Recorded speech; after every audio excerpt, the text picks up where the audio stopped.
नमस्कार, शिल्पा होम किचनमध्ये सर्वांचं मनापासून स्वागत. एक सिक्रेट पदार्थ वापरून जाळीदार आणि जास्तीचं तेल शोषून न घेणारे कांदा भजी कसे बनवायचे ते बघणार आहोत. अगदी 10 मिनिटात वरून कुरकुरीत आणि आतमधून जाळीदार असे हे भजी तयार होतात. चला तर मग सुरुवात करूया. तर कांदा भजी बनवण्यासाठी इथे मी 1 कप बेसन घेतलेलं आहे. त्यानंतर 1 हिरवी मिरची बारीक चिरून घेतलेली आहे. त्यानंतर थोडीशी कोथिंबीर ती सुद्धा बारीक चिरून घेतलेली आहे. आणि आता यामध्ये एक मध्यम आकाराचा बारीक चिरून घेतलेला कांदा घालायचा आहे. त्यामध्येच अर्धा चमचा लाल तिखट मिरची पावडर, पाव चमचा हळद, अर्धा चमचा ओवा, हे सगळं साहित्य पिठामध्ये घालून घ्यायचं.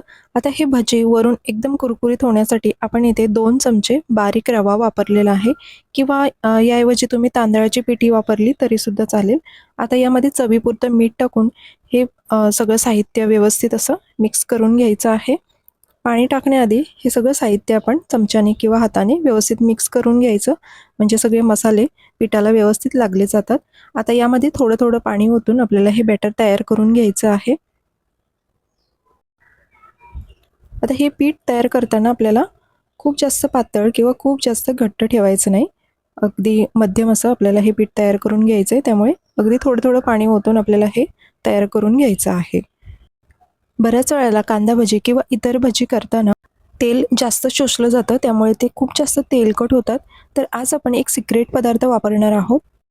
त्यामुळे भजी तळताना जास्तीचं तेल खेचलं जाणार नाही आणि खाताना ते जास्त तेलकट लागणार नाहीत. आता थोडं थोडं पाणी ओतून हे बॅटर तयार करून घेतलेलं आहे आणि जवळपास मला पाऊण कप इतकं पाणी लागलेलं आहे. आणि बघू शकता असं थोडंसं सरसरीत पीठ आपल्याला तयार करून घ्यायचं आहे. खूप जास्त घट्ट किंवा खूप जास्त पातळ करायचं नाही. आणि आता यावरती झाकण देऊन साधारण 3 ते 4 मिनिटासाठी हे आपण झाकून ठेवणार आहोत, कारण यामध्ये आपण रव्याचा वापर केला आहे.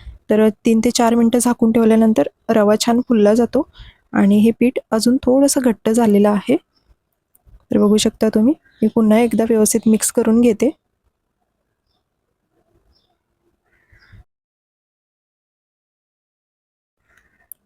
तर भजी तळताना ते तेल जास्त शोषून न घेण्यासाठी आपण इथे अर्धा चमचा बेकिंग पावडर वापरणार आहोत.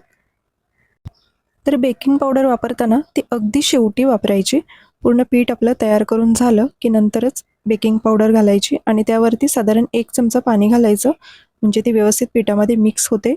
आणि बाजूलाच मी तेलसुद्धा गरम करण्यासाठी ठेवलेलं आहे, कारण बेकिंग पावडर घातल्यानंतर बॅटर हे जास्त वेळ ठेवायचं नाही.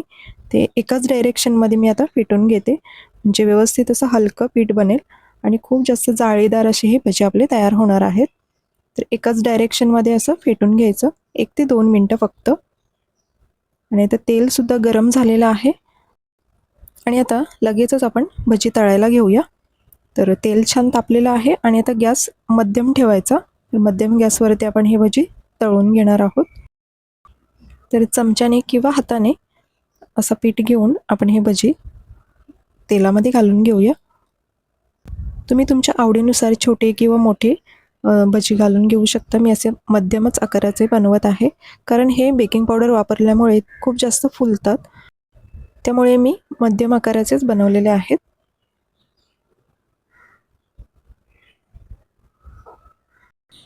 आता कढईमध्ये जेवढे मावतील तेवढे मी भजी घालून घेते आणि साधारण 3 ते 4 मिनटं छान असे शेकून घ्यायचे.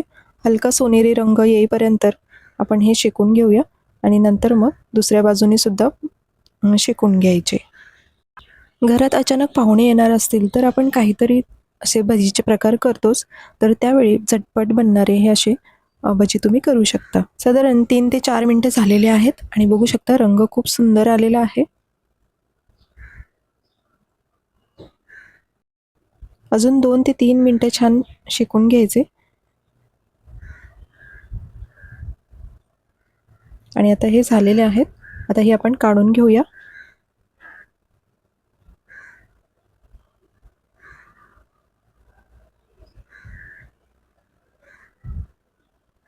जास्तीचं तेल आहे ते असं साईडला करून आपण काढून घ्यायचं आणि मग एका प्लेटमध्ये ही भजी सगळी काढून घेतलेले आहेत.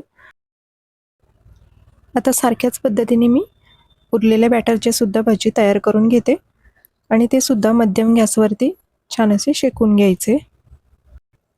भजी तळताना खूप जास्त मोठा गॅस ठेवायचा नाही, कारण मोठ्या गॅसवरती रंग लगेच बदलतो भजीचा, पण आतमध्ये पीठ कच्चं राहण्याची शक्यता आहे. त्यामुळे मध्यम गॅसवरती छान आतपर्यंत शेकले जातात. अगदी झटपट तयार होणारी ही भजीची रेसिपी तुम्हाला कशी वाटली हे कमेंट्समध्ये नक्की सांगा. व्हिडिओ आवडली तर व्हिडिओला एक लाईक नक्की करा आणि चॅनलला अजून सबस्क्राईब केले नसेल तर लगेचच चॅनलला सबस्क्राईब करा अशा छान छान रेसिपी पाहण्यासाठी. आणि आता हे सुद्धा भजी मध्यम गॅसवरती हलका सोनेरी रंग येईपर्यंत छान तळून घ्यायचे. आणि हे होत आलेले आहेत. आता हे आपण काढून घेऊया.